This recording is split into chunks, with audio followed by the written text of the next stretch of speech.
మరో విశేషం ఏంటంటే ఏడాది పాలన పూర్తయిన నేపథ్యంలో ఏపీలో విద్యార్థుల తల్లులకు కూటమి ప్రభుత్వం ఒక శుభవార్త చెప్పింది. చదువుకునే పిల్లలు ఎంతమంది ఉంటే అందరికీ కూడా తల్లికి వందనం పథకం అమలు చేయబోతున్నారు. దానికి సంబంధించిన బ్రేకింగ్ ఇది. తల్లికి వందనం పథకం జీవో విడుదల చేసింది ఏపీ ప్రభుత్వము. 1వ తరగతి నుంచి ఇంటర్ ఫస్ట్ ఇయర్ విద్యార్థుల వరకు ఈ పథకం అమలు కాబోతోంది. తల్లికి వందనం కింద ప్రతి విద్యార్థికి 15,000 అందిస్తోంది ప్రభుత్వము. అందులో 2,000 విద్యాసంస్థల నిర్వహణ కోసం కేటాయిస్తారు.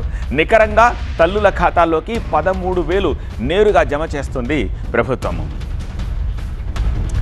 తల్లికి వందనం విధి విధానాల్ని ఒకసారి పరిశీలిద్దాం. జీవో రిలీజ్ అయింది కాబట్టి తల్లికి వందనం పథకానికి రేషన్ కార్డు తప్పనిసరి.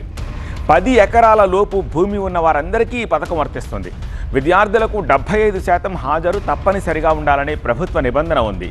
గ్రామాల్లో నెలకు 10,000 లోపు, పట్టణాల్లో నెలకు 12,000 లోపు ఆదాయం ఉన్న వారంతా కూడా ఈ పథకానికి అర్హులే.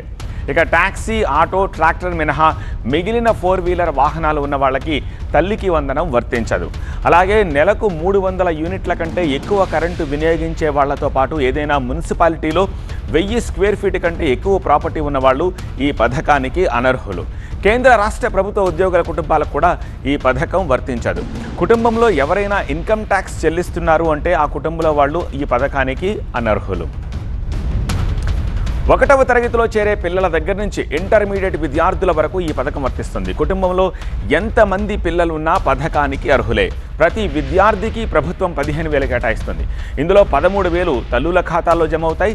మిగిలిన 2,000 కలెక్టర్ ఆధీనంలో ఉన్న ఖాతాకు మళ్లించబడతాయి.